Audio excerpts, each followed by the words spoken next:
दर्शकवृन्द नमस्कार। क्यापिटल टेलिभिजनको यो विशेष प्रस्तुति हाम्रो सरकारमा यहाँहरूलाई हार्दिक स्वागत गर्दछु। म कार्यक्रम प्रस्तुता राजीव भट्टराई। दर्शकवृन्द, हामी यस कार्यक्रममा तपाईँ हाम्रा साझा समस्याका विषयहरू उठान गर्दछौँ, तिनीहरूको कारण खोजी गर्दछौँ र समस्या समाधानका निमित्त बुलन्द आवाज उठाउने गर्दछौँ।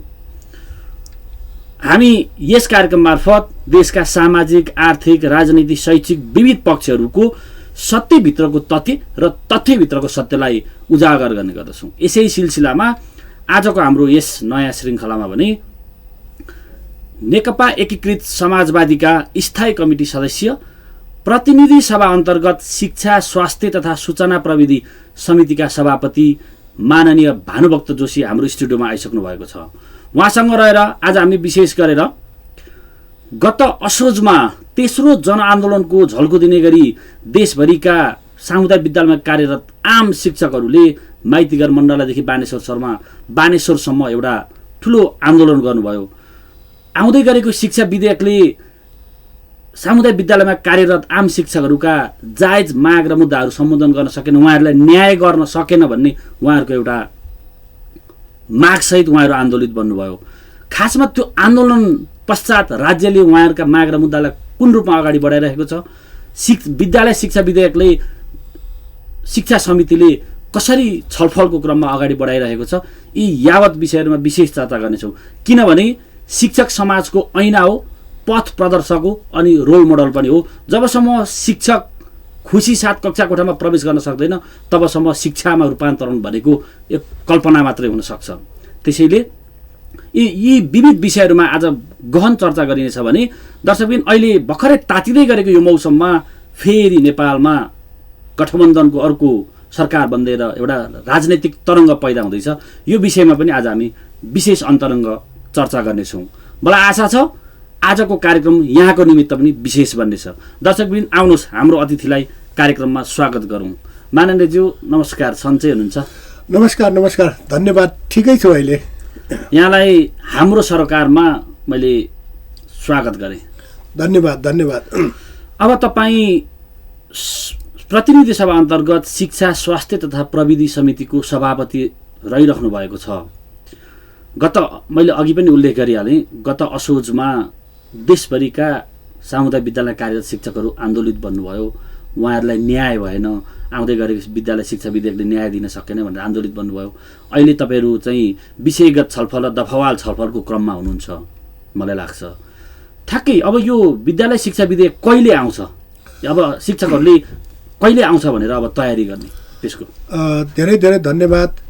यो हामीले पनि जानकारी गराउनु पर्ने विषयमा तपाईँले आज यो तपाईँको यो मिडिया मार्फत, क्यापिटल टेलिभिजन मार्फत समितिका तर्फबाट राख्नुपर्ने कुराहरूको बारेमा जो अवसर दिनुभयो यसको लागि धन्यवाद दिन चाहन्छु।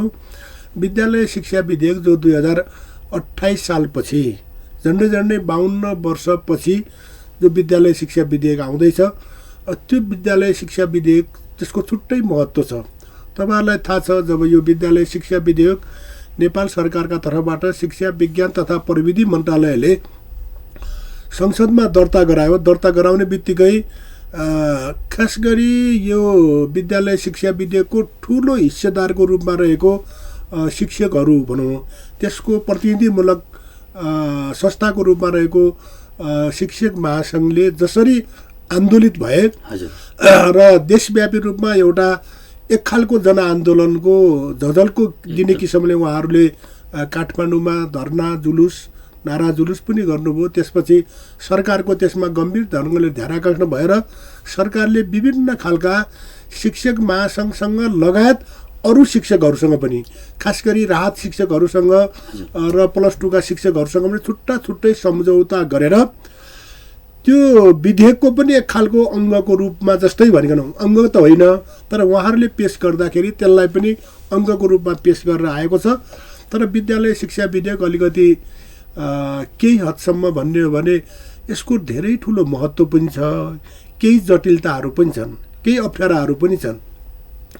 अलि अरूभन्दा अलिकति छुट्टै महत्त्व बोकेको यो विद्यालय शिक्षा विधेयक यसो हेर्दाखेरि 163वटा दफाहरू यसको छन् र सबैको चासोको विषय पनि के छ भन्दाखेरि त हाम्रो अरू विधेयकमा कहिलेकाहीँ संशोधनकर्ता मान्यज्यूहरूको पनि हेर्दाखेरि 5 जना 6 जना 10 जना 11 12 13 जनाको संशोधन हुन्छ।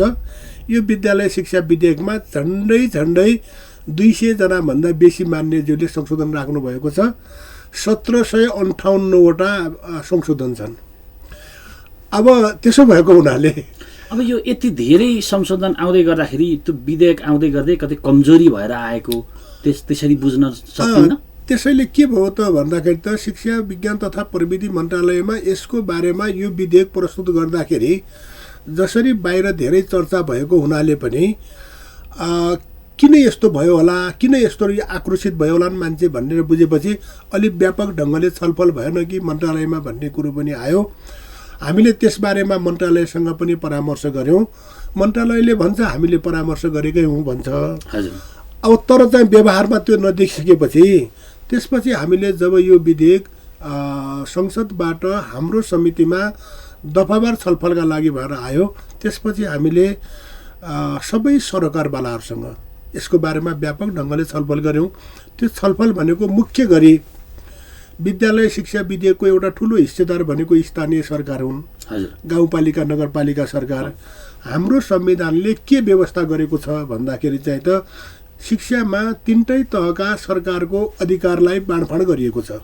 त्यसमध्ये स्थानीय तहको सरकारलाई आधारभूत शिक्षा र माध्यमिक शिक्षा स्थानीय सरकारकोमा हुनेछ र प्रदेश विश्वविद्यालय र उच्च शिक्षा प्रदेशमा हुनेछ र केन्द्रीय विश्वविद्यालयहरू प्रतिष्ठानहरू अरूका यस्ता नीति नियम बनाउने कुराहरू सङ्घको मातहतमा हुनेछन्।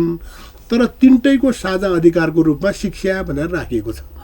अब हेर्नुहोस् है, त्यसैले यस्तो भएको हुनाले अब अहिले हामीले जसको सबभन्दा बढी जिम्मेवारी छ, जसको सबभन्दा बढी अधिकार छ विद्यालय शिक्षा स्थानीय तहको, त्यो कानुन अहिले हामी बनाउँदैछौँ। त्यसो भएको हुनाले हामीले सबभन्दा पहिले स्थानीय तहका जनप्रतिनिधिहरू, गाउँपालिका महासङ्घका प्रतिनिधिहरू र नगरपालिका सङ्घका प्रतिनिधिहरूसँग हामीले पहिलो चरणमा व्यापक ढङ्गले छलफल गऱ्यौँ, उहाँहरूको राय लियौँ। त्यसपछि गएर त्यसको सँगसँगै यसको अर्को ठुलो हिस्सेदारको रूपमा रहेको शिक्षक महासङ्घहरू, त्यसभित्र रहेका विभिन्न सङ्गठनहरू, उहाँहरूलाई पनि हामीले सबैसँग लामो समय छलफल गऱ्यौँ, उहाँहरूका राय सुझाव लिएका छौँ। उहाँहरूलाई बोलाएर शिक्षा समितिमा तपाईँहरूले उहाँहरूको राय सुझाव सल्लाह लिइसक्नु। यसबारेमा उहाँहरूसँग हामीले राम्ररी सबै समितिका मान्यज्यूहरू र विज्ञहरूलाई लिएर पनि हामीले छलफल गऱ्यौँ। त्यसपछि गएर अहिलेको सन्दर्भमा विद्यार्थी सङ्गठनहरू अब कस्तो विधेयक कस्तो कानुन ल्याउनुपर्छ भनेर हामीले सबै तहका विद्यार्थी सङ्गठनहरू जो अहिले हाम्रो खास गरी विभिन्न उसमा पहिचान भएका विद्यार्थी सङ्गठन छन्, उहाँहरूले विद्यार्थी सङ्गठनका पनि राय परामर्श लियौँ। त्यसपछि शिक्षा क्षेत्रमा लामो समयसम्म काम गर्नुभएका शिक्षाविदहरू भनेर भन्छौँ, जस्तै कतिपय डाक्टर केदार भक्त माथेमा, विद्यानाथ कोइराला लगायतका थुप्रै विज्ञहरूसँग पनि हामीले छलफल गऱ्यौँ। र त्यसको साथसाथै यसको ठुलो हिस्सेदारको रूपमा रहेको विद्यालय व्यवस्थापन समिति महासङ्घहरू छन्, अभिभावकहरू छन्, विभिन्न गुरुकुलहरू लगायतका मद्रासाहरू, उहाँहरूसँग पनि हामीले छलफल गऱ्यौँ। र त्यसको साथसाथै हामीले शिक्षा क्षेत्रमा काम गर्नुभएका विभिन्न अभियन्ताहरू, सङ्घ संस्थाहरू छन्, अभियन्ता छन्, जस्तै एनसी नेपाल जस्ता धेरै जस्ता संस्थाहरू छन्, उहाँहरूसँग पनि हामीले परामर्श गऱ्यौँ। त्यसको साथसाथै संवैधानिक अङ्गहरू जस्तै अहिले थारू आयोग, मुस्लिम आयोग, मधेसी आयोग, समावेशी आयोग, महिला आयोग लगायतका सबै आयोगहरूसँग पनि हामीले परामर्श लग्यौँ। यो तपाईँहरूको पनि सबैको सरकारको विषय भएको हुनाले यसबारेमा पनि भन्यौँ, अथवा यसभित्र अरू पनि थुप्रै छन्। मैले अहिले यहाँ तपाईँलाई भन्न सकिनँ। 1 महिनासम्म लामो समय छलफल गऱ्यौँ। अब अहिले हामी एउटा काम गर्दैछौँ कि अब हामीले सबै सरकारवालासँग छलफल गऱ्यौँ। अब एकपटक हामी स्थानीय सरकारका प्रतिनिधिसँग हामीले छलफल गऱ्यौँ। अब हामी एकपटक प्रदेश सरकारहरूसँग छोटो रूपमा उहाँहरूसँग पनि हामी छलफल गर्छौँ। त्यसपछि गएर हामीले अहिले फेरि भर्खर अब सरकारले हाम्रा संशोधनकर्ता मान्यज्यूहरूसँग पनि हामीले छलफल सुरु गरिसक्यौँ। झन्डै 200 जना मान्यहरू छन्, मैले तपाईँलाई भनिहालेँ। उहाँहरूसँग पनि हामीले उहाँहरूका राय लिने कामहरू सुरु गरिसक्यौँ। जब उहाँहरूका राय लिइसक्छौँ र त्यसपछि गएर प्रदेशमा पनि गइसक्छौँ, त्यसपछि हामी दफावार छलफलमा जान्छौँ। दफावार छलफल भन्नाले दफा 1 देखि लिएर दफा 163 सम्म प्रत्येक बुँदामा अब प्रस्तावमा अथवा विधेयकको प्रस्तावमा के छ, त्यसमा विभिन्न सङ्घ संस्थासँग अथवा सरकारवालासँग सम्झौता गरेका विषय के छन्, संशोधनकर्ता मान्यज्यूहरूको के संशोधन छ, प्रत्येक बुँदामा अलिक गम्भीर ढङ्गले छलफल हुने भएको हुनाले अब छलफलको प्रक्रिया सुरु भएको छ। मैले के सोचेको थिएँ भने यो हिउँदे अधिवेशनमा नै हामीले यसको प्रतिवेदन तयार पार्न सकौँला भन्ने सोचेको थियौँ। तर अब यो विविध कारणले गर्दाखेरि जस्तो अहिले भने हामी छलफलको क्रममा हुन्थ्यौँ, अब सरकार परिवर्तन भयो, मन्त्री उपस्थित नभइकन विधेयकमा छलफल हुँदैन। अब मन्त्रीको समय मिलाउनु पर्छ, फेरि सबै मान्यको समय मिलाउनु पर्ने भएको हुनाले हामीले सोचेअनुसार अलि जुन गतिमा यसलाई चाँडोभन्दा चाँडो, जस्तो तपाईँले सोच्नु होला अब तपाईँले विधेयक कहिले तयार पार्नुहुन्छ होला भन्ने सोच्नुहुन्छ होला। तपाईँको चासो पनि ठिकै छ। मैले त धेरै जसा मान्यज्यूहरूसँग, धेरै जसा सरकारवालाहरूसँग, शिक्षक महासँग सबैसँग यो हिउँदे अधिवेशनमा नै हामीले ल्याउनका लागि मेहनत गर्छौँ पनि भनेको थिएँ। अब हामी छलफल गर्दै जाँदा सकेसम्म यसलाई चाँडो ल्याउने पक्षमा छौँ। तर अब हिउँदे अधिवेशन र बर्खे अधिवेशनको दूरी त धेरै नहुने जस्तो भयो। अब तर अर्को कुरा जस्तै हिउँदे अधिवेशन कहिलेसम्म यसको खास कार्यतालिका पनि देखिएन, कार्यतालिका देखिया छैन। तर अब जहाँसम्म लाग्छ के हुने भयो त भन्दाखेरि चाहिँ त अब यो चैतसम्म हिउँदे अधिवेशन गयो भने वैशाखमा फेरि बर्खे अधिवेशन सुरु हुने भयो। मलाई लाग्छ 10-15 दिनको फरक होला।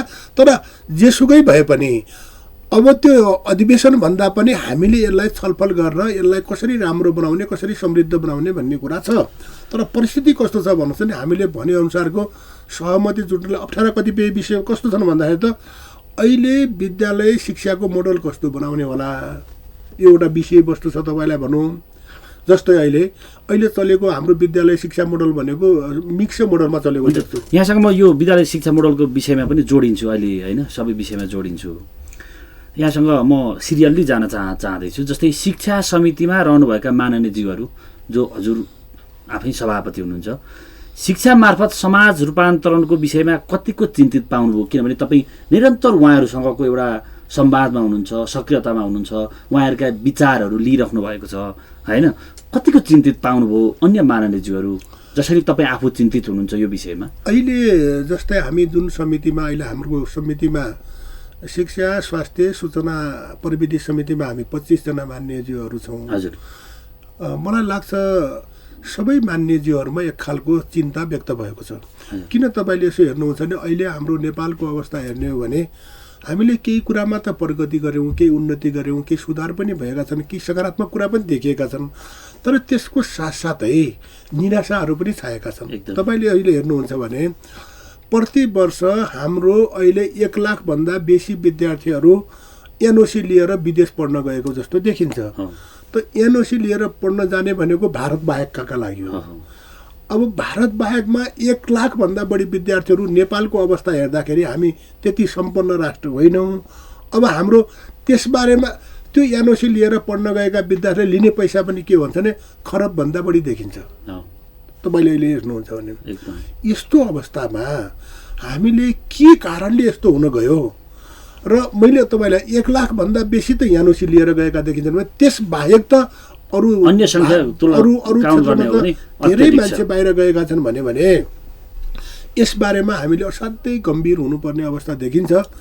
यसबारेमा चिन्तित हुनुपर्ने अवस्था देखिन्छ। हामी जो समितिमा मान्यज्यू छौँ यसपालि समयले कति भ्याउँछ कति भ्याउँदैन, धेरै मान्छेहरूमा मान्यज्यूहरूमा चिन्ता व्यक्त भएको छ। उहाँहरूले जहिले पनि भन्नुहुन्छ शिक्षा मण्डललाई जिम्मेवारी बनाऊ, विभिन्न विश्वविद्यालयलाई जिम्मेवारी बनाऊ। अहिले धेरै जस्ता विश्वविद्यालय छन्, कतिपय ठाउँमा पठन पाठनको अवस्था भरि जति सजिलो छैन र धेरै जस्ता विश्वविद्यालयका कतिपय फ्याकल्टीहरू अथवा कतिपय विभागहरूमा विद्यार्थी नभएको अवस्था छ। हाम्रो सबभन्दा पुरानो विश्वविद्यालय त्रिभुवन विश्वविद्यालयको पनि भनेअनुसारको अवस्था राम्रो छैन। त्यसबाहेकका अरू विश्वविद्यालयदेखि लिएर विद्यालय तलको शिक्षाको अवस्था पनि भने जति सहज नभएको हुनाले त्यसबारेमा मान्यज्यूहरू सधैँ गम्भीर हुनुहुन्छ। व्यापक ढङ्गले छलफल गर्नुपर्छ भन्ने भएको छ। त्यसबारेमा मलाई लाग्छ कतिपय युवा मान्यज्यूहरू पनि हुनुहुन्छ, नयाँ अनुहार पनि छन्, कतिपय पुराना साथीहरू पनि छन्। सबैमा के चिन्ता छ त भन्दाखेरि चाहिँ त अब यस्तो बेला पनि हामीले केही न केही सुधार गरेनौँ भने, परिवर्तन गरेनौँ भने अब कहिले हो त गर्ने? आखिर सबभन्दा ठुलो जिम्मेवारी हुनुपर्ने भनेको विद्यालयहरू शिक्षा क्षेत्र। आखिर शिक्षा राम्रो गर्नुभयो, विद्यार्थी राम्रो भए, युवाहरू राम्रो भए, देश राम्रो हुने हो। देशका अन्य क्षेत्रमा पनि देश समृद्धिको बाटोमा अगाडि बढ्छ जबसम्म शिक्षा अगाडि बढ्छ। जब शिक्षा राम्रो हुन्छ, जब विद्यार्थी राम्रा हुन्छन्, जब युवा राम्रा हुन्छन्, तब देश राम्रो हुने हो नि। त्यसैले हामीले उत्पादन गर्ने विद्यार्थीहरू भोलि देशको वैज्ञानिक पनि त्यही हो, डाक्टर पनि त्यही हो, इन्जिनियर पनि त्यही हो, राजनीतिज्ञ पनि त्यही हो, कर्मचारी पनि त्यही हो, राष्ट्र सेवक पनि त्यही हो, सुरक्षा निकायको सेना प्रहरी पनि त्यही हो भनेपछि त्यस्तो जनशक्ति तयार पार्ने जो विद्यालय छन् त्यसको बारेमा गम्भीर ढङ्गले नसोच्यो भने, जस्तो अहिले कमसेकम नेपाली विद्यार्थीहरू नेपालको सेवा गर्ने, माटोको सेवा गर्ने, धरतीको सेवा गर्ने, आमाको सेवा गर्ने, यस्तो खालको एउटा मानसिक रूपमा पनि अहिले के छ भने त्यो पनि भावना जगाउने गरी क्षमता पनि उत्तिकै विकास गर्नु पर्यो। किनभने हामीले उत्पादन गरेको विद्यार्थी संसारका कुनै पनि ग्लोबल्ली पनि ऊ प्रतिस्पर्धा गर्न सक्ने क्षमता पनि हुनु पर्यो। त्यसको साथसाथै कमसेकम म पहिले मेरो माटो, मेरो समाज, मेरो धरती, मेरो देश, त्यसप्रति पनि ऊ जिम्मेवार बन्नुपर्ने हुन्छ। जस्तो अहिले के देखिन्छ भने यो सेवा सुविधाका कारणले गर्दाखेरि मान्छेहरू धेरै जसो बाहिर जाने अवस्था छ। कमसेकम मैले केही मेहनत गरेँ भने मेरो देश बन्छ, मेरो समाज बन्छ। यो पनि हामीलाई चाहिँ शिक्षा चाहिएको छ। त्यसको साथसाथै अहिलेको अवस्थामा जसरी समाजमा विभिन्न खालका विकृति विसङ्गतिहरू देखिन्छन्, त्यसबाट पनि नैतिक रूपमा पनि हामीले त्यो विद्यार्थी नैतिक रूपमा पनि त्यत्तिकै इमान्दार, राष्ट्रियताको रूपमा राष्ट्रभक्त, देशभक्त र क्षमताका हिसाबले सबैसँग कम्पिटेन्ट गर्ने विद्यार्थी तयार पार्ने जिम्मेवारी विद्यालयको भएको हुनाले, शिक्षाको भएको हुनाले त्यसबारेमा मन्त्रालयलाई र विद्यालयलाई, विश्वविद्यालय जिम्मेवार बनाउने कुरामा, नीतिगत ढङ्गले निर्णय गर्ने कुरामा, पोलिसी बनाउने कुरामा हाम्रो पनि भूमिका हुने भएको हुनाले अब कुनै पनि व्यक्तिलाई, चाहे समितिलाई, चाहे सरकारलाई, चाहे मन्त्रालयलाई अब यो हेलचक्राइ गर्ने बेला छैन। सबैले जिम्मेवार बन्नुपर्छ। हाम्रो अगाडि ठुला चुनौती भएको हुनाले हामीले त्यसको सामना गर्नुपर्छ। त्यसका लागि अरूलाई दोष दिएर हुँदैन, हामी सबै जिम्मेवार बन्नुपर्छ भन्ने कुरामा समिति छ। यहाँले यो विषय जोड्दै गर्दा वर्षमा लाखौँ विद्यार्थीहरू एनएससी लिएर जान्छन्, त्यो बाहेक अन्य त कति हो कति, भारतमा कति हो कति युवाहरू विदेशिनेको लर्को छ, यो देशमा बस्न कोही चाहेको छैन भन्नु। यो परिस्थिति सिर्जना बनाउने को हो खासमा? यो देशको शासन व्यवस्था चलाउने नेताहरू हो कि होइन? तपाईँ ठ्याक्कै भन्नुपर्दा कसरी भन्नुहुन्छ? यसमा दुईटै कुरा देखिन्छ। मुख्यतः शासन व्यवस्था कतिपय रूपमा के देखिन्छ भने यसलाई एकातर्फबाट अलिकति नकारात्मक ढङ्गले पनि हेर्न सकिन्छ, कतिपय रूपमा सकारात्मक ढङ्गले पनि हेर्न सकिन्छ। किन भन्दाखेरि जस्तै हामीले पढ्न पठाएका विद्यार्थीहरू साँच्चीकै पढेर नेपाल फर्कने भए त त्यो धेरै राम्रो कुरा हुन्थ्यो। तर म तपाईँलाई भनौँ अहिले होइन, त्यसलाई नकारात्मक ढङ्गले लिनु हुँदैन थियो। संसारका कतिपय मुलुकमा कस्तो गरेको देखिन्छ भन्दाखेरि चीनले पनि अमेरिकामा कस्तो पढाइ हुँदो रहेछ, अस्ट्रेलियामा कस्तो पढाइ हुँदो रहेछ, त्यहाँ कसरी विकास गर्यो, हामीले कसरी विकास गर्ने भएर त्यहाँबाट उसले विज्ञहरू पठाएको पनि देखिन्छ। जापानमा के गर्यो भन्ने कुराहरूको अध्ययन गर्ने अवस्था। त्यसको लागि त निश्चित सङ्ख्यामा पठाइन्छ हैन? तर अहिलेको हाम्रो अवस्था के देखिन्छ भन्दाखेरि अब नेपालले पनि जसरी विद्यार्थीहरू, युवाहरू बाहिर गएका छन्, ती बाहिर गएका विद्यार्थीहरूलाई, पढेका विद्यार्थीलाई पनि उनको अनुभवसहित नेपाल फर्काउने वातावरण गर्यो भने अहिले गएकाहरू, जस्तो भनौँ अहिले वर्षमा 1 लाखभन्दा बेसी मान्छे जान्छन् भन्यो, त्योभन्दा बेसी पनि जालान् होइन। अहिले चाहिँ धेरै मात्रामा विदेशी युवाहरू 50औं लाख युवाहरू बाहिर गएका छन्। यदि साँच्चीकै नेपालले एउटा नयाँ वातावरण सिर्जना गरेर विदेशमा भएका युवाहरूलाई पनि तिमीहरूको सिप पनि, तिमीहरूको क्षमता पनि, तिमीहरूको पुँजी पनि ल्याएर अब देश बनाउनुपर्छ भन्नेमा यहाँ वातावरण बनायौँ भने, यस्तो वातावरण सिर्जना गऱ्यौँ भने संसारका विभिन्न मुलुकमा काम गरेका युवाहरू, त्यहाँको विभिन्न अनुभवहरू बटुलेका युवाहरू आयो भने त्यहाँको सिप र अनुभवलाई आवश्यक चाहिँ पुँजी पनि छ। फेरि पुँजी पनि सङ्कलन गरेका छन् नि। तपाईँले हाम्रा प्रवासीहरूदेखि लिएर हाम्रा के यो विभिन्न सङ्घहरू छन्, उहाँहरूले पुँजी पनि व्यवस्थापन गर्नुभएको छ। प्रवासी सङ्घ भएर भनेका छौँ, हामीले चाहिँ एनआरएन भनेर भनेका छौँ। यदि उहाँहरूले पनि त्यो वातावरण सरकारले सिर्जना गर्यो भने नेपालबाट संसारका विभिन्न मुलुकमा गएका, चाहे ती विद्यार्थी होलान्, चाहे युवाहरू होलान्, चाहे अरू व्यवसाय होलान्, उहाँहरूलाई नेपालमा ल्याउने र काम गर्ने वातावरण बनाउन सक्यो भने नेपाल 5 वर्षमा 10 वर्षमा परिवर्तन गर्न समृद्ध सकिन्छ। मुलुक बन्नलाई धेरै टाढा छ। यसैले हामीले यसलाई धेरै नकारात्मक ढङ्गले पनि नहेरौँ, तर चिन्ता गरौँ। चिन्ता के गरौँ त भन्दाखेरि त नेपालका विद्यार्थी पढ्न संसारका विभिन्न मुलुकमा गए, त्यहीँ बस्यो त्यहीँ रह्यो भने त हामीले उत्पादन गरेको युवा, कमसेकम हामीले 12 कक्षासम्म त लगानी गऱ्यौँ नि। पढाएको युवाहरू काम गर्ने बेलामा, अलिकति क्षमता भएको बेलामा, आफ्नो जोस जाँगर भएको बेलामा संसारका अरू मुलुकमा रगत पसिना बगायो भने नेपालको विकास त भएन नि त। ठिक छ, मानिसज्यूले भने जस्तै जो विदेशमा रहनु भएको छ उहाँहरूसँग जुन सिप र अनुभव प्राप्त गर्नुभएको छ, त्यो सिप र ज्ञानलाई यही देशमा प्रयोग गर्ने वातावरण बनायो भने देश समृद्ध बन्छ भन्नुभयो। तर त्यहाँभित्र जोडिँदै गर्दा नेपालको राजनीतिमा सुसंस्कारको सुरुवात चाहिँ हुनुपर्छ भन्ने लाग्छ कि लाग्दैन? हजुरलाई कस्तो लाग्छ? त्यो त एकदम तपाईँले ठिक भन्नु पनि भएको छ।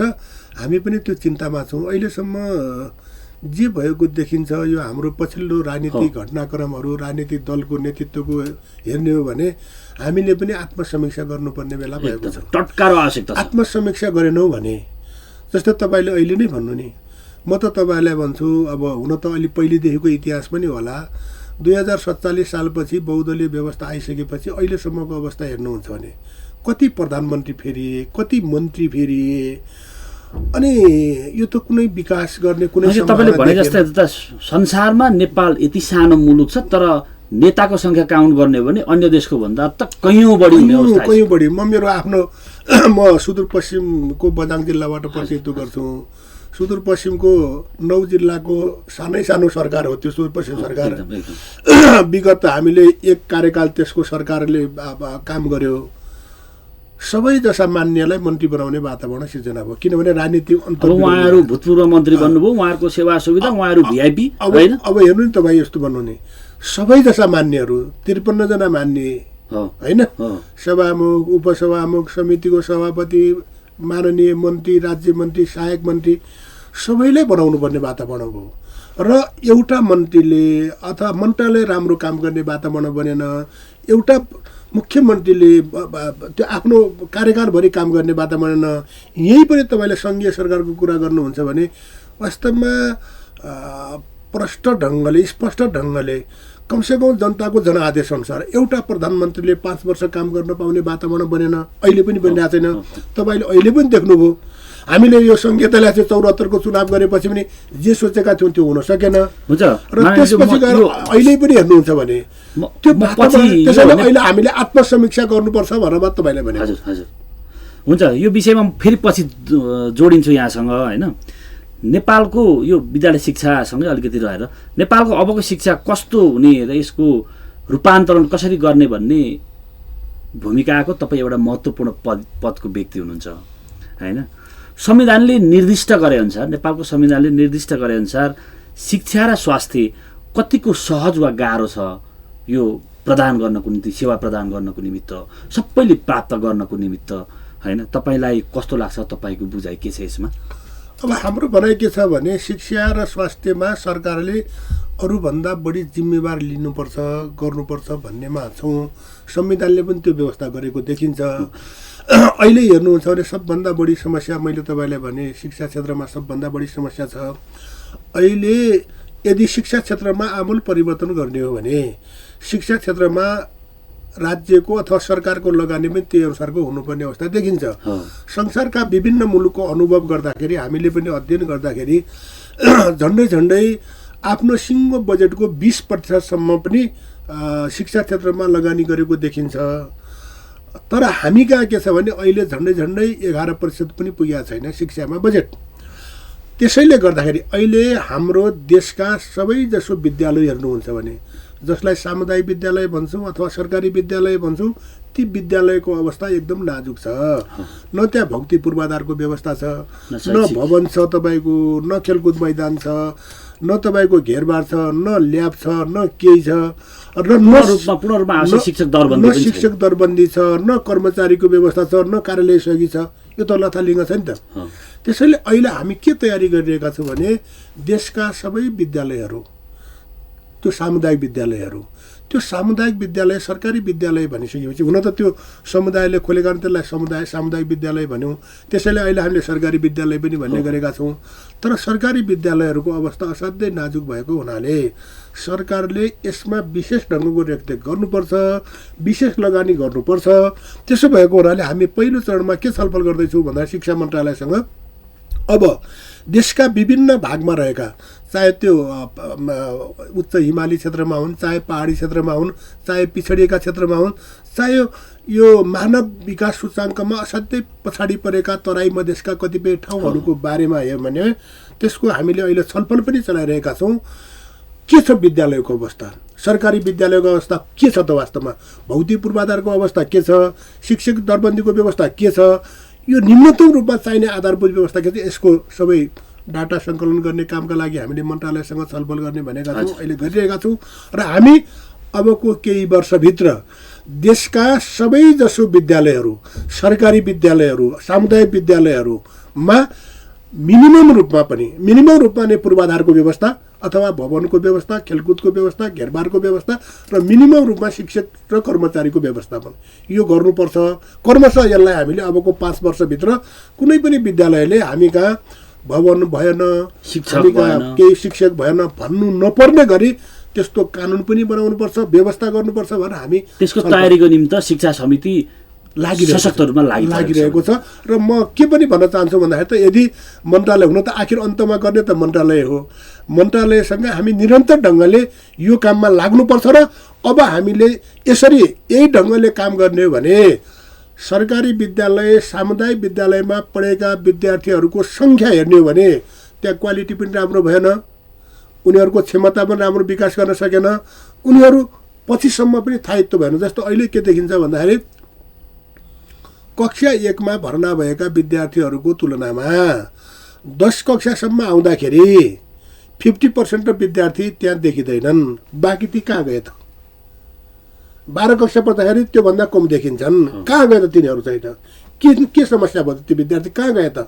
अझै कतिपय सुन्दाखेरि त 30-35% मात्र देखिन्छन् भन्ने छ। 10 लाख विद्यार्थी। तपाईँले यो जोडिहाल्नुभयो, ब्याचलर मास्टर्समा हेर्ने हो भने फर्स्ट इयरमा भर्ना गरेको रेसियोमा एकदमै कम मात्रै पास आउट भएर जाने हैन। यसको निमित्त राज्यले के पोलिसी बनाउनुपर्छ, शिक्षा समितिले मन्त्रालयले कस्तो खालको सुझाव दिन्छ? यो सबै कुराको हामीले अहिले अध्ययन गरिरहेका छौँ। तपाईँले भने जस्तै गरिकन तल चाहिँ आधारभूत तहमा भर्ना भएका विद्यार्थीहरू एसीईमा पुग्दाखेरि के अवस्था भयो, 12 सम्म पुग्दा के अवस्था भयो, अनि उच्च शिक्षा हासिल गर्नमा प्रारम्भिक चरणमा भर्ना भएका अथवा तपाईँ ब्याचलरमा भएका सुरुमा भएका विद्यार्थीहरू ब्याचलर सक्दाखेरि के अवस्था रह्यो, डिग्री गर्दाखेरि के अवस्था रह्यो, यो सबैको समीक्षा गरेर हामी छलफल गर्ने पक्षमा छौँ। र किन यस्तो भइरहेको छ त भन्दाखेरि त त्यहाँ कहीँ न कहीँ कमजोरी रहेका छन्, त्यसमा ध्यान दिनुपर्छ। त्यसैले शिक्षा क्षेत्रमा राज्यको अथवा सरकारको लगानी धेरै कम भयो। अहिलेको 11% लगानी भनेको कुनै हालतमा पुग्दैन। अब कमसेकम तपाईँले यसलाई 20% पुर्याउने अभियानका साथ अब यसपालि कति बढाउनुहुन्छ? 15-16 लिनुहुन्छ कि 14-15 लिनुहुन्छ, कसरी बढाउन सक्नुहुन्छ? त्यो हामी सरकारलाई दबाब दिइरहेका छौँ। त्यसको साथसाथै म स्वास्थ्य क्षेत्रको पनि त्यही अनुरोध भन्न चाहन्छु। अब अहिले मैले तपाईँले शिक्षामा कुरा गरेँ, स्वास्थ्यमा पनि अहिले धेरै जसा चाहिँ मान्छेहरूको त्यो समस्या देखिन्छ। यी कुरामा ध्यान दिनुपर्छ भन्ने कुरामा हामी शिक्षा समिति गम्भीर ढङ्गले लागिरहेको छ। हुन्छ, स्रोत र साधनको बारेमा सामुदायिक विद्यालयको अवस्था एकदमै कमजोर छ, नाजुक छ, यहाँले बताइहाल्नुभयो होइन। यसको डाटा पनि कलेक्सन गर्दै हुनुहुन्छ। यदि यही अवस्थामा तपाईँहरू यही रफ्तारमा अगाडि बढ्नुभयो र शिक्षा विधेयक तुरुन्तै छिटै आएर कार्यान्वयनमा जाने अवस्था आइलाग्यो भने राज्यले के साँच्चै धान्न सक्ला? त्यो विधेयकमाथिको आर्थिक भार धान्न सक्ला? सबै भौतिक अवस्था, शिक्षक दरबन्दी, शिक्षकका गुणस्तरका कुरा धान्न सक्ला? अथवा आइसकेपछि अब विदेशी डोनर खोज्नुपर्ने, विदेशी दाताहरू खोज्नुपर्ने अवस्था आउने हो कि? यो के लाग्छ हजुरलाई? अब यस बारेमा पनि गम्भीर ढङ्गले छलफल त भइरहेको छ। जस्तो अहिले के देखिन्छ भन्दाखेरि त हाम्रो समितिमा विभिन्न क्षेत्रका विज्ञहरू बोलाउँदाखेरि कक्षा अथवा आधारभूत कक्षा र माध्यमिकसम्मको शिक्षा निःशुल्क हुनुपर्छ। अब त्यो निःशुल्क भनेको सबैका लागि समान खालको शिक्षा हुनुपर्छ। कोही निजीमा पढ्ने, कोही सरकारीमा पढ्ने, कोही सामुदायिकमा पढ्ने, कोही गुठीमा पढ्ने, यस्तो हुनु हुँदैन भन्ने पनि व्यापक ढङ्गको चर्चा छ। तर अहिलेको मोडल हेर्दाखेरि के देखिन्छ भने केही पर्सेन्ट चाहिँ निजी क्षेत्रले पनि धानेको देखिन्छ। अब केही पर्सेन्ट चाहिँ त्यस्तै विभिन्न क्षेत्रकाले धानेको देखिन्छ। तपाईँले देख्नु भएको छ अहिले विद्यालयहरू सरकारी विद्यालय पनि छन्, सामुदायिक विद्यालय पनि छन्, समुदायले चलाएका विद्यालय पनि छन्, जसलाई हामीले सरकारी भनेर भनेका छौँ। तर सरकारी भने तापनि सरकारले दरबन्दी दिएको छैन, सरकारले व्यवस्थापन गरेको छैन। आन्तरिक स्रोतबाट व्यवस्थापन गर्नु परेको बाध्यात्मक व्यवस्थाले चाहिँ चलेका भन्नु कि चलाइएका भन्नु पर्यो। त्यो चलेका त राम्रै चलेका भन्न सकिँदैन। त्यसको साथसाथै अहिले निजी क्षेत्रले पनि धेरै जसो लगानी गरेर निजी विद्यालयहरू खोलिएका छन्। त्यसपछि गएर विशेष विद्यालयको रूपमा सेनाले, प्रहरीले र कूटनीतिक नियोगहरूले, विदेशीहरूले पनि चलाएका छन्। गुठीका विद्यालयहरू पनि छन्, गुठी पनि सार्वजनिक गुठी पनि छ, अथवा निजी गुठी पनि छन्। यी यस्तै ढङ्गले चलाएका विद्यालयहरू छन्। अब हामीले छलफल गर्दा सरकारलाई के भन्यौँ त भन्दाखेरि धेरै जसोका सुझाव त यस्ता आएका छन्। अब अरू सबै विद्यालय होइन, अब सबै विद्यालय सरकारले चलाउनुपर्छ भन्ने खालको छ। तपाईँहरूको क्षमता के छ भनेर पनि तपाईँले गरेको जस्तै प्रश्नहरू हामी अहिले गरिरहेका छौँ। जस्तै अहिले भएका विद्यालयहरू निजी क्षेत्रको कुराले मैले छोडिदिएँ, ल ठिक छ, निजी क्षेत्रको आफ्नो ठाउँमा छ। तर निजी क्षेत्रले चलाउँदै गर्दा पनि भएका सरकारी विद्यालयहरू सामुदायिक विद्यालयको व्यवस्थापन गर्ने हो भने पनि निजी पनि चलेकै छ। मान्नुहोस् कि तपाईँको सेना प्रहरीले चलाएकै छ, तर पनि अरू जो अहिले हामीले चलाएका, सरकारले चलाएका सामुदायिक विद्यालयको राम्रो व्यवस्थापन गर्ने हो भने शिक्षकको सङ्ख्या, कर्मचारीको सङ्ख्या, विशेष शिक्षकहरूको सङ्ख्या हेर्ने हो भने त्यो 1 लाखले पुग्दैन, 2 लाख थप मान्छे थप्नुपर्ने अवस्था छ। अथवा भनाइको मतलब के छ भने राहत शिक्षक भन्यो, त्यसलाई पूर्ण शिक्षक बनाउनु पर्यो। शिक्षकहरू अहिले मलाई त शिक्षक साथीहरूको भनाइअनुसार 21 प्रकारका शिक्षक छौँ भन्ने छ। जोडिन्छ त्यो विषयमा पनि अब त्यस्तो भएको हुनाले अहिले हामीले बनाउन चाहेको भनेको सरकारी विद्यालयमा सामुदायिक विद्यालय एउटै खालको शिक्षक, त्यो एउटा थाहै होला। अब कहिलेकाहीँ काम गर्दा अस्थायी करारको रूपमा काम गर्ला, बाँकी अरू खालको शिक्षक नबनाउने भन्ने हो अहिलेको धारणा। अब त्यो अवस्था तपाईँले भने जस्तै अवस्था बनाउनको निमित्त अहिले ती सामुदायिक विद्यालयका ती 21 थरी शिक्षकहरू हुनुहुन्छ, उहाँहरूको व्यवस्थापनमा पनि त राज्यलाई त भार पर्छ नि। त्यसको निमित्त राज्य तयार छ कि छैन? भर्खरै शिक्षा मन्त्रीले पनि अस्ति भर्खरै उद्घोष गर्दै हुनुहुन्थ्यो, अर्थ मन्त्रालयको कारणले शिक्षा विधेयक तुरुन्त नआउने हो भन्ने खालको एउटा भाष्य पनि प्रयोग गर्नुभएको थियो। अब यो के होला? यो एकदमै कन्फ्युजन छ। देशभरिका शिक्षकहरूमा एक खालको अन्योलता छ होइन। उहाँहरूमाथि अब तपाईँले भने जस्तै 1 थरीको शिक्षक स्थायी छन्, त ती 21 थरीमा त थरीका शिक्षकहरू छन् जसले 20औं वर्षसम्म चाहिँ तपाईँको नेपालको शिक्षामा योगदान गरेका छन्। आज यही विधेयक मार्फत उहाँहरूलाई अयोग्यको बिल्ला भिराउँदा गर्दा राज्यले उहाँहरूमाथि के न्याय गर्यो त? त्यसमा त हामी प्रष्टै पनि छौँ। जस्तै अहिले भएकाहरूको जो शिक्षकहरू तपाईँले भनेको अघि भनेका शिक्षकहरू 21 थरीका विभिन्न खालका शिक्षकहरू छन्, उहाँहरूलाई सबैलाई एउटै खालको शिक्षक बनाउने।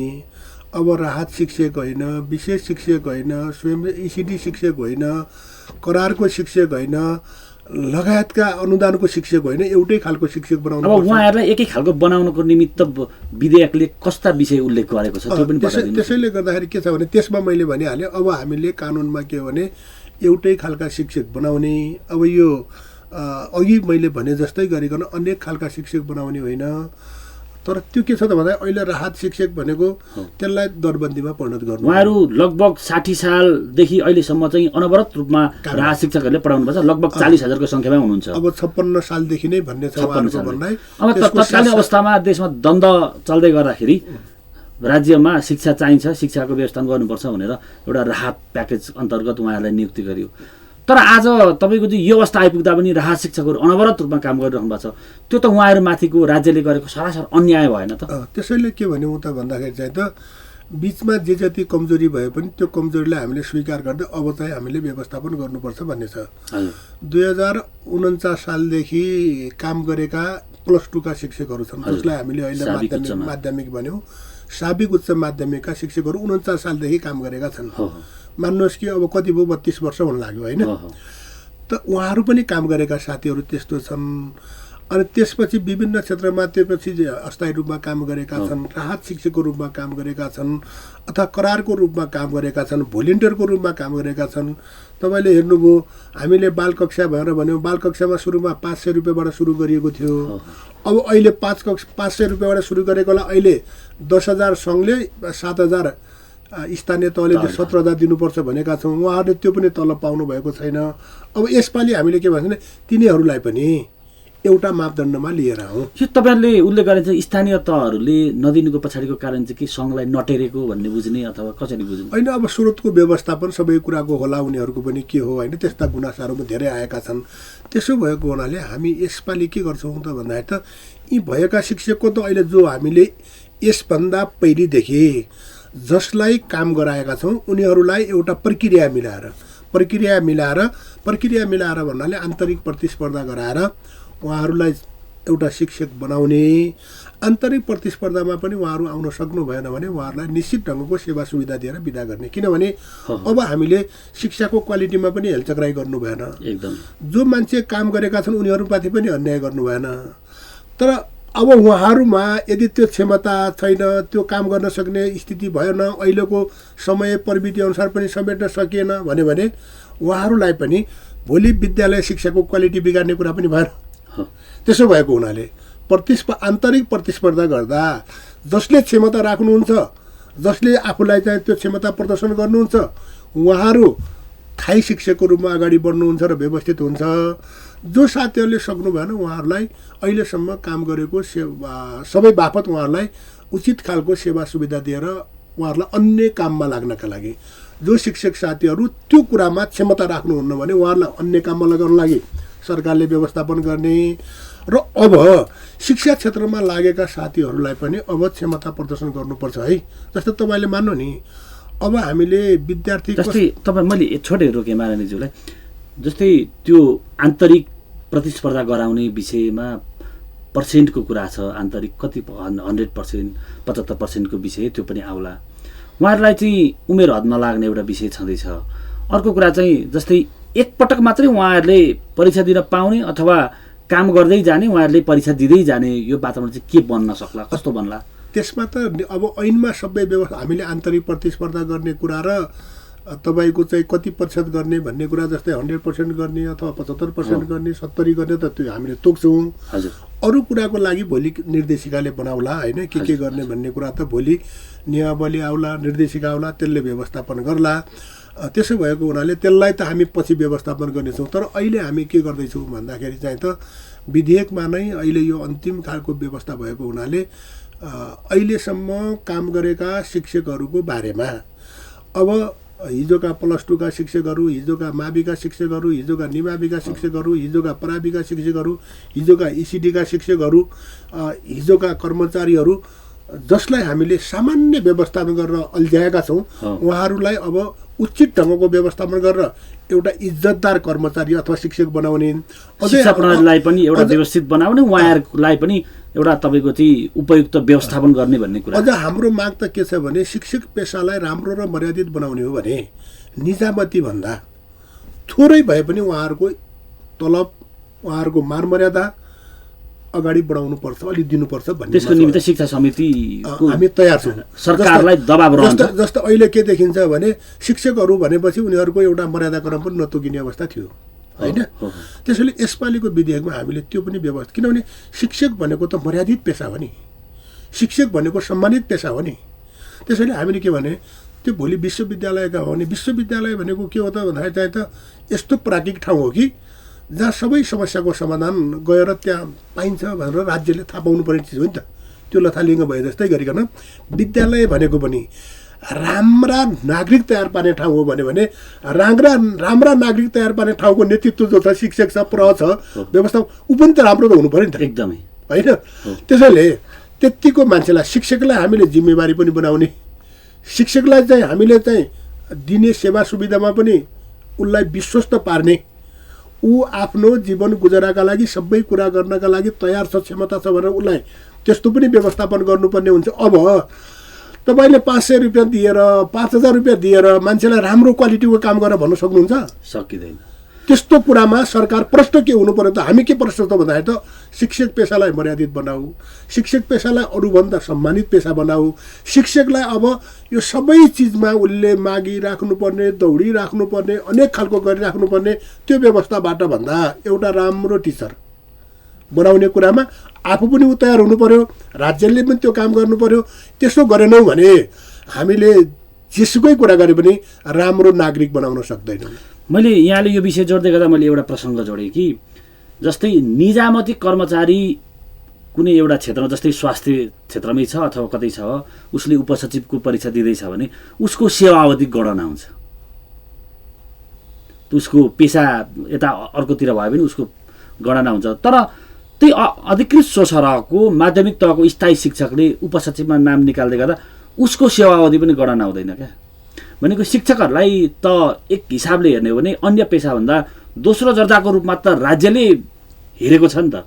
सबभन्दा पहिले त यो विषयलाई शिक्षा समिति मार्फत कसरी लिनुभएको छ, कसरी अगाडि बढ्नुहुन्छ? त्यसबारेमा त जहाँसम्म लाग्छ अहिलेसम्मको हाम्रो व्यवस्था के हो भने अब शिक्षक सेवामा प्रवेश गरेको मान्छे छ भने उसले जुनसुकै तहमा प्रवेश गरेको भए पनि उसलाई माथिल्लो तहमा बढुवाको लागि त उमेर हदको केही लाग्दैन। अब निजामतीमा पनि त्यो निजामती सेवामा लाग्दैन। जहाँसम्म लाग्छ निजामतीको मान्छे शिक्षकमा आएर त्यस्तो गरेको पनि व्यवस्था छैन। अब तपाईँहरूले भनेको कुरामा के गर्न सकिन्छ? जस्तै भोलि अब शिक्षक छ मान्नुहोस्, ऊ थाई शिक्षक हो, उसले भोलि निजामतीमा उसलाई उमेर लाग्ने कि नलाग्ने? मान्नुहोस् कि एउटा अफिसर लेभलको टिचर त्यो उमेर लाग्ने अवस्था छ अहिले। जस्तै माध्यमिक तहको टिचर छ भने ऊ माध्यमिक टिचरको थाई टिचर भनेको अधिकृत लेभलको कर्मचारी हो। त्यो अधिकृत लेभलको कर्मचारीले भोलि निजामतीतर्फ उपसचिवमा दरखास्त दिन पर्यो भने के व्यवस्था गर्न सकिन्छ, के हुन्छ कि हुँदैन भन्ने कुरा पनि आउला नि त होइन? यसको बारेमा त अहिले बहस छलफल गर्नुपर्छ। मैले अहिले यताबाट केही भन्न सकिनँ। किन भन्नुहुन्छ भने त्यो छलफलको विषय हो। एउटा चाहिँ देखिएको छ। भोलि मान्नुहोस् कि कोही मान्छे निजामती क्षेत्रको नासु छ, त्यो मान्छेले भोलि मैले माध्यमिक तहको टिचरको लागि मलाई दिन्छु भनेर भने उसले त्यो के पाउने कि नपाउने, यी व्यवस्थाको बारेमा तपाईँले भने जस्तै दुईटै क्षेत्र, निजामती क्षेत्रमा काम गरेका मान्छेहरू अथवा शिक्षक क्षेत्रमा शिक्षक सेवामा काम गरेका मान्छेहरू दोहोरो जाने बारेमा के हुन सक्छ भन्ने बारेमा एउटा सर्फेसले हेर्दा पनि शिक्षकहरूमाथि भएको एउटा विभेद हो भन्न चाहिँ सकिन्छ। अब हजुरै सभापति हुनुहुन्छ, त्यसलाई कसरी लिनुहुन्छ अब त्यो बुझ्नुहुन्छ होला होइन? त्यो ती विविध खाले शिक्षकहरूको न्यायको निमित्त पनि जुन खालको एउटा योजना छ, तपाईँ जसरी सरकारसँग अगाडि लाग्दै हुनुहुन्छ त्यो एउटा महत्त्वपूर्ण छ। आम शिक्षकहरूले पनि अहिलेको शिक्षा समितिलाई एउटा आशा र भरोसाको रूपमा हेर्नुभएको छ होइन? विद्यालय शिक्षा विधेयक र उच्च शिक्षा विधेयक पनि अहिले शिक्षा समितिमै छ। यो विद्यालय शिक्षा विधेयक र उच्च शिक्षा विधेयकको बिचमा लिङ्केज, यसको तालमेल कस्तो छ?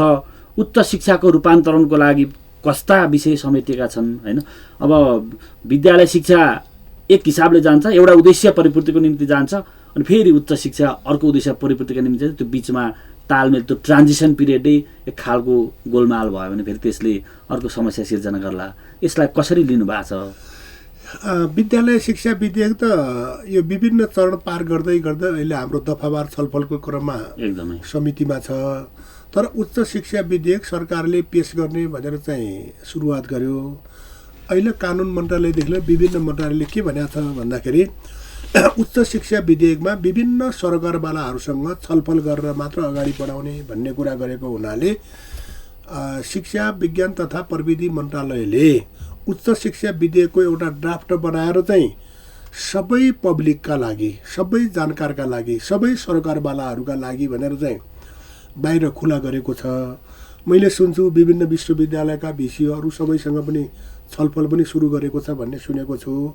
अहिले यो छलफलको यता आइसकेको छैन। अहिले यो यसको सामान्य ड्राफ्ट बनाएर बाहिर राखेको देखिन्छ।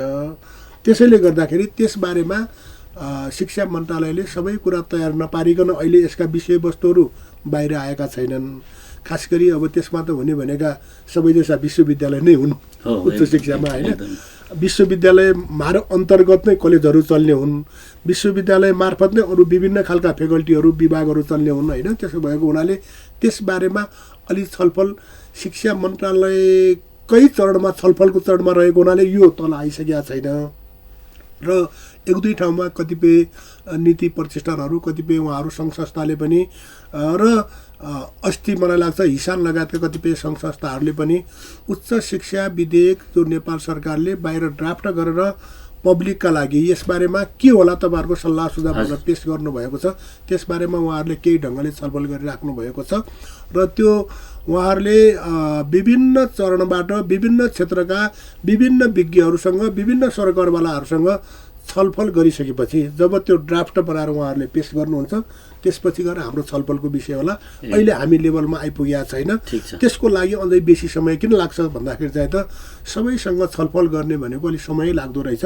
त्यसैले त्यसलाई म कहाँ कस्तो छ भन्नुहुन्छ नि अहिलेकाहीँ 2077 सालदेखि प्रवेश गरेका विधेयकहरू त अहिलेसम्म हामीले टुङ्ग्याउन सकेका छैनौँ होइन तपाईँलाई थाहा छ 2072 संविधान आयो 2074 हामीले निर्वाचन नै गऱ्यौँ अहिलेसम्म हामीले कतिपय सङ्घीय कानुनहरू पनि बनाउन सकेका छैनौँ यी कतिपय कठिनाइहरू छन् त्यसैले गर्दाखेरि विधेयक बनाउने कुरा अलिकति व्यापक छलफल गर्नुपर्ने भएको हुनाले त्यस्तो छ तपाईँलाई थाहा छ यो टिआरसी विधेयक भन्ने छ यो खास गरी माओवादीले त्यो बेला चलाएको अब उहाँहरूको भाषामा जनयुद्ध होइन अथवा जो युद्ध थियो त्यस बेलाका घटनाको बारेमा जो एउटा कानुन बनाउँदैछु त्यो कानुन पनि अहिलेसम्म हामीले पास गर्न सकिरहेका छैनौँ सत्य निरूपण तथा मेलमिलाप आयोग भन्छ होइन यी सबै कुरा हेर्दाखेरि ती समस्याहरू छन् र यो विषयमा हामी अहिले हामी विद्यालय शिक्षा विधेयकको बारेमा बढ्ता केन्द्रित भएका छौँ र त्यसपछि हामी उच्च शिक्षा विधेयकको बारेमा पनि केन्द्रित तपाईँले अघि उल्लेख गरे अनुसार धेरै सरकारवाला पक्षहरूसँगको सल्लाह सुझावहरू सङ्कलन गर्नुभयो ती सल्लाह र सुझावहरू वास्तवमै कार्यान्वयन गराउनको निमित्त पहल कदमी कस्तो प्रकारको रहन्छ तपाईँहरूको होइन त्यो विषयमा पनि अब कस्तो छ भन्नुहुन्छ भने हामी संसदीय समितिमा छौँ अब खास गरी हामीले यसको कार्यान्वयन गर्ने यसको काम गर्ने मुख्य जिम्मेवारी बढीको रूपमा रहेको मन्त्रालय हुन्छ हजुर र मन्त्रालय अन्तर्गतका विभागहरू सबैहरू हुन्छन् भने हामी के गर्छौँ त भन्दाखेरि चाहिँ त हामी बिचमा हुन्छौँ प्रस्ताव गर्ने जो विधेयक प्रस्ताव गर्ने प्रस्तोताहरू चाहिँ मन्त्रालय हुन्छ उहाँहरूलाई दायाँतिर राख्छौँ र बायाँतिर हामी विभिन्न मान्यज्यूहरू जसले यसबारेमा धेरै कुराहरू संशोधन राख्नुभएको छ त्यसपछि विज्ञहरू सबैलाई राखेर यसलाई एउटा सहमतिको दस्तावेज बनाउँछौँ हामी सहमतिको अघि तपाईँले भन्नुभयो नि सक्नुहुन्छ त भन्दाखेरि त सक्नुहुन्छ भनेर सोध्छौँ हामी सरकारलाई एकदमै होइन सक्नुहुन्छ त जस्तो अहिले यो आएको छ यो विषय आएको छ अब शिक्षकका यसरी व्यवस्थापन गर्नु पर्यो सक्नुहुन्छ भनेपछि उहाँहरूले सक्छु तर यताबाट सक्नुपर्छ भन्ने हुन्छ अनि सक्ने भएपछि उसले सक्नेसम्मका कुरा म गर्छु भन्छ होइन त्यसबारेमा पनि अलिक गम्भीर ढङ्गले छलफल हुन्छ जहाँसम्म लाग्छ हामी त्यसबारेमा अलि विशेष गम्भीर ढङ्गले लाग्छौँ र हामीले क्रमशः रूपमा जस्तै यसपालि हामीले के भने हामी अहिले 80मा छौँ अहिले भोलि हामीले सरकारलाई एकैपटक त सबै काम गर भनेर हामीले निमोट्न सकिने कुरा भएन तर क्रमशः हामीले शिक्षा क्षेत्रमा सुधार गर्नका लागि तपाईँहरूले कतिसम्म गर्न सक्नुहुन्छ त अब कमिटमेन्ट त गर्नु पर्यो नि त एकदमै हामीले शिक्षक दरबन्दी 81 सालमा सबै पुरा गर्नुहोस् पनि भन्दैनौँ अहिले भएकालाई व्यवस्थापन गर्नुहोस् अब अपुग भएकालाई क्रमशः पुरा कतिसम्म जस्तै 1 वर्ष 2 वर्ष 3 वर्ष 4 वर्ष यस वर्ष कति 10,000 थप्नुहुन्छ कि अर्को वर्ष 20,000 थप्नुहुन्छ कि अब 5 वर्षमा तपाईँले यो काम सम्पन्न गर्नुहोस् त भन्नु पर्ला नि त हामीले अहिले आजको आज यसै वर्ष यसै सालमा सबै काम गर्न त भन्दैनौँ शिक्षा मन्त्रालयलाई पनि सरकारलाई पनि अर्थ मन्त्रालयलाई पनि तर हामी के भन्छौँ त भन्दा अब तपाईँहरूले यो नगरी धर छैन प्राथमिकताको आधारमा यो नगरी धर छैन यो नगरी काम छैन यदि हामीले योग्य नागरिक उत्पादन गर्ने हो भने यो क्षेत्रमा बढी लगानी गर्नुपर्छ योग्य नागरिक चाहिन्छ भन्ने तर लगानी नगर्ने कुरा त्यो सम्भव छैन हामीले छोराछोरीलाई पनि राम्रो छोराछोरी होस् भन्ने तर अभिभावकले केही पनि लगानी राम्रो छोराछोरी कसरी बन्छ त कसरी राम्रो बन्छ कसरी इमान्दार बन्छ कसरी ऊ मान्छे अरूभन्दा नैतिक बन्छ कसरी ऊ मान्छे अरूभन्दा सबल बन्छ भन्दा सबैले अलिकति त्यो ढङ्गको लगानी त गर्नु पर्यो नि त एकदमै त्यसो भएको हुनाले हामी सरकारलाई के भन्न गइरहेका छौँ भन्दाखेरि त तपाईँहरूले सरकारले चाहे त्यो प्रधानमन्त्री होला, अर्थमन्त्री होला अथवा शिक्षा मन्त्री होला, सबैले पनि राम्रो बनाउने हो भने, देश राम्रो बनाउने शिक्षा समितिको सिफारिसलाई शिक्षा पहिले कार्यान्वयन गर्नुपर्छ। शिक्षा पहिले हेर, पहिलो प्राथमिकता। जुन देशमा शिक्षा राम्रो छ, जुन देशमा विद्यार्थी राम्रा छन्, त्यसको भविष्य राम्रो हुन्छ। नभए शिक्षा क्षेत्र नै राम्रो नभएपछि देश अन्धकारमा जान्छ। त्यसैले यसबारेमा हामी गम्भीर ढङ्गले सरकारको ध्यान आकर्षण गराउँछु नै। ठिक छ, तपाईँले आफ्नो व्यक्तिगत दृष्टिकोणबाट हेर्ने हो भने शिक्षा विधेयकमा जो अहिले यति धेरै छलफल भइरहेछ, के कस्ता कमजोरीहरू पाउनुभयो होइन, त्यसको समेटिनुपर्ने के विषय थिए जस्तो लाग्छ तपाईँलाई? थुप्रै कुराहरू छन्, त्यसमध्ये अहिले सबै त मैले तपाईँलाई भ्याउँदिनँ। अहिले के छ भन्दाखेरि हामीसँग समयको पाबन्दी पनि छ। खास गरी विद्यालय शिक्षाको मोडल कस्तो बनाउने भन्ने बारेमा अलमल देखिन्छ। किनभने अघि मैले भने हामी मिश्रित प्रणालीमा जान्छौँ अथवा हामी एकल प्रणालीमा जान्छौँ भन्ने बारेमा हाम्रा कतिपय समस्याहरू छन्। र त्यसपछि गएर तिनटै तहका सरकारको अधिकारको बारेमा पनि हामी अस्पष्ट नै छौँ, त्यसलाई क्लियर गर्नुपर्ने छ।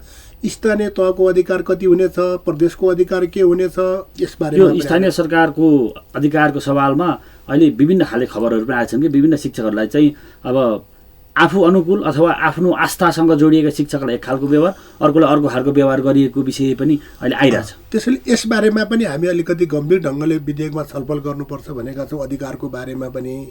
त्यसपछि गएर खास गरी यतिका शिक्षकहरूको जो व्यवस्थापन गर्नुपर्ने छ त्यो अवस्थामा पनि अलिकति क्लियर भएको छैन। पेन्सन पाउने अथवा अर्को के गर्ने त्यसको बारेमा पनि अलिक ध्यान दिनुपर्ने अवस्था छ। मूल रूपमा भन्यो भने शिक्षाको पाठ्यक्रम कस्तो बनाउने होला, पाठ्यवस्तु कस्ता चाहिने होला नि त, अब यो पनि मूल विषय छ। त्यसबारेमा पनि हामीले क्लियर हुनुपर्ने अवस्था छ। परीक्षा प्रणालीका बारेमा पनि हामीले क्लियर हुनुपर्ने अवस्था छ। अहिले पनि अलिकति अलमल जस्तो देखिन्छ। जस्तो तपाईँले भन्नुहुन्छ भने अहिले एसई पनि नराख्ने जस्तो कुरा गरिएको छ। अब एकैपटक 12मा गएर जाँच दिनु पऱ्यो भने तलदेखि यो इक्जाम भनेको पनि एक खालको परीक्षा भनेको पनि विद्यार्थीलाई अलिकति अनुशासित मेहनती बनाउने चिज हो कि भन्ने देखिन्छ। तर त्यो पनि एउटा अलिक सोच्नु, परीक्षा प्रणालीको बारेमा पनि सोच्नुपर्ने अवस्था छ। र त्यसको साथसाथै मूल विषय भनेको यी विषयदेखि लिएर शिक्षकहरूको व्यवस्थापन गर्ने कुरादेखि लिएर अनि ट्रेड युनियनका अधिकारको बारेमा पनि कुरा आएको छ। ट्रेड युनियन अधिकारको बारेमा त्यहाँ अन्यल देखिन्छ। कस्तो देखिन्छ भन्दाखेरि चाहिँ त शिक्षकहरूको एउटा साझा सङ्गठन बनाउने हो कि शिक्षक पेसाको हकितका लागि भन्ने पनि छ। तर अब यहाँ के छ भने अहिले विभिन्न आस्थाका आधारमा सबै सङ्गठनहरू खोलिएका छन्। त्यसबारेमा के गर्ने होला लगायतका कतिपय विषयहरू छन्। ती विषयहरूलाई हामीले अलि समग्र ढङ्गले छलफल गर्नुपर्ने अवस्था छ र धेरै विषयहरू छन्। यसमध्ये मूल विषयमा हामी अगाडि बढ्न सक्यौँ भने अरू कुराहरूको बारेमा हामी जान सक्छौँ। हुन्छ, यो महत्त्वपूर्ण जानकारी गराउनु भयो। अर्को अन्तिममा म समयको पाबन्दीमा छु। शिक्षा विधेयक हिउँदे अधिवेशनमा संसदमा टेबल हुने सम्भावना रहेन। बर्खे अधिवेशनमा के हुन्छ यसको सम्भावना अथवा कति समय लाग्छ? सुरुमा पनि सोधेको थिएँ, अन्तिममा फेरि सोधेँ। किनभने भर्खरै फेरि तपाईँको चाहिँ सरकार अब फेरि परिवर्तनको लहर आइसकेको छ। तपाईँको गठबन्धन टुटिसकेको छ, पुरानो गठबन्धन नयाँ गठबन्धन भइसकेको छ। सरकारी परिवर्तनले शिक्षा विधेयकलाई कस्तो असर पार्छ छोटोमा? म त व्यक्तिगत ढङ्गले के चाहन्थेँ भन्दाखेरि यसै हिउँदे अधिवेशनमा यो प्रतिवेदन संसदमा पेश गरेर पास गर्न पायो हुन्थ्यो भन्नेमा थिएँ। तर अहिले पनि मैले तपाईँले भनिहालेँ यो विविध कारणले गर्दाखेरि हामीले के हुन्छ भन्दाखेरि त कुनै पनि विधेयकमा छलफल गर्दाखेरि मन्त्रीको उपस्थिति अनिवार्य हुन्छ। त्यो मन्त्रीको उपस्थिति नहुँदा पनि हामीलाई अब मन्त्री पनि सधैँ पनि बोलाउन सकिने कुरा भएन। यही विद्यालय शिक्षा विधेयकमा राम्ररी छलफल गर्ने हो भने 1 महिना 2 महिनाले लगातार बैठक गर्दा नभ्याउने अवस्था छ। त्यसो भएको हुनाले सकभर त मेरो प्रयास त्यो रहने नै भयो हिउँदे अधिवेशनमा। तर बर्खे अधिवेशनमा त आउँछ नै। हुन्छ, अन्तिममा छोटो अब यो समयको पाबन्दीले गर्दा मैले राजनीतिक विषय यो गठबन्धनसँग जोडिएर थोरै जोडिने प्रयास थियो मेरो। नेपालका राजनीतिक पार्टीहरू देशको आवश्यकता अनुसार चलेका छन् कि आफ्नो स्वार्थ अनुसार अगाडि बढेका छन्? एउटा क्वेसन, पब्लिकको क्वेसन यहाँलाई राख्ने मैले। होइन, अब के छ भन्दाखेरि त राजनीतिक दलहरू निश्चित एउटा उद्देश्यका साथ नै निर्माण भएका हुन्। एकदमै एउटा दर्शन पनि छ उनीहरुसँग, एउटा विश्वास छ, एउटा दर्शन छ। हामी देश, हामी एउटा समाज यसरी परिवर्तन गर्छु भनेर नै निश्चित दर्शनका साथ अगाडि बढेका देखिन्छन्। तर व्यावहारिक रूपमा त्यो दर्शन चाहिँ प्रयोग भएको देखिएन। कतिपय रूपमा अहिले आएका कतिपय दलहरू अथवा के छन् अब त्यो मैले अहिले त भन्न चाहदिनँ। हजुर त्योभन्दा कता कता के खालको पनि देखिन्छ।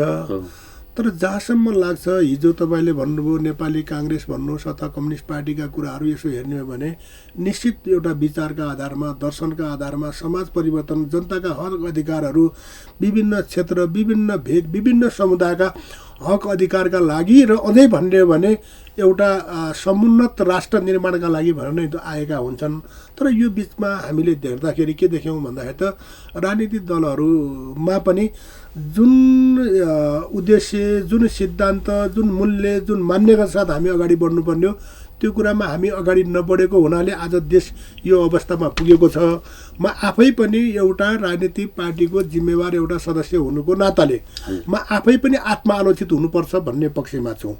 किनभने हामीले केही कुराहरू त हामीले गरेका छौँ नगरेको होइन। जस्तो हामीले जति आलोचना गर्छन् नि अहिले जति आलोचना गरे पनि अहिले देशमा केही पनि भएन यसो बिगारे भन्ने हो भने त्यो अवस्थालाई त म स्वीकार गर्न सक्दिनँ। हामीले धेरै कुराहरू गऱ्यौँ तर त्यति गर्दा पनि जनताको चाहना देशको चाहना समाजको चाहना अनुसार हामीले काम गर्न सकेको हुनाले हामीले चाँडोभन्दा चाँडो आत्मसमीक्षा गरेर राजनीतिक पार्टीहरूले अब यो कुरा गरेर भाषण गरेर भएन व्यवहारमा उतारेर देखिने गरी अनुभूत हुने गरी हामीले आत्मसमीक्षा गरेर राजनीतिक पार्टीहरूले आत्मसमीक्षा गर्नुपर्छ। अहिलेसम्मको अवस्था हेर्ने हो भने हामी जसरी राम्रो गर्दै गएर अहिले हामी ट्र्याकभन्दा बाहिर जाने अवस्था छ। त्यो अवस्थामा अलिकति परिवर्तित गर्नुपर्छ परिमार्जन गर्नुपर्छ। नेताहरूले पनि सबै राजनीतिक दलहरूले पनि आत्मसमीक्षा गर्ने बेला भएको छ भन्ने आत्मसमीक्षाका साथ देश र जनताका निमित्त अगाडि बढ्नुपर्छ भन्ने यहाँको निष्कर्ष हुन्छ। यो महत्त्वपूर्ण समय र संवादका निमित्त यहाँलाई धेरै धेरै धन्यवाद। धेरै धन्यवाद। मेरा कुराहरू पनि तपाईँले केही राख्ने अवसर दिनुभयो। यसपछि म निर्वाचित भएको क्षेत्रको बारेमा पनि केही राख्नुपर्ने थियो पछिल्ला दिनमा तपाईँहरू मार्फत यहाँसँग म पुनः जोडिएर यी नेपालको राजनीति र यहाँको निर्वाचन क्षेत्रसँग सम्बन्धित भएर पुनः अर्को हाम्रो बसाइ राख्नेछु। धेरै धन्यवाद तपाईँलाई पनि तपाईँको मिडियालाई पनि म हार्दिक आभार व्यक्त गर्न चाहन्छु। धन्यवाद। हुन्छ दर्शकवृन्द, आज हामी थियौँ विशेषतः विद्यालय शिक्षा विधेयक प्रतिनिधि सभामा रहनुभएका माननीय ज्यूहरूको एउटा शिक्षा समिति छ जसमा दफावार छलफलको क्रममा कुन अवस्थामा पुगेको छ र जसले नेपालको शिक्षा प्रणालीलाई कसरी रूपान्तरण गर्छ यी यावत विषयमा विशेष चर्चा गर्यो। अर्को हप्ता पुनः यस्तै नयाँ विषयका साथ यहाँहरू माझ भेट्ने बाचा गर्दै आजलाई भने म कार्यक्रम प्रस्तुता राजीव भट्टराई यहाँहरूबाट बिदा माग्छु। नमस्ते।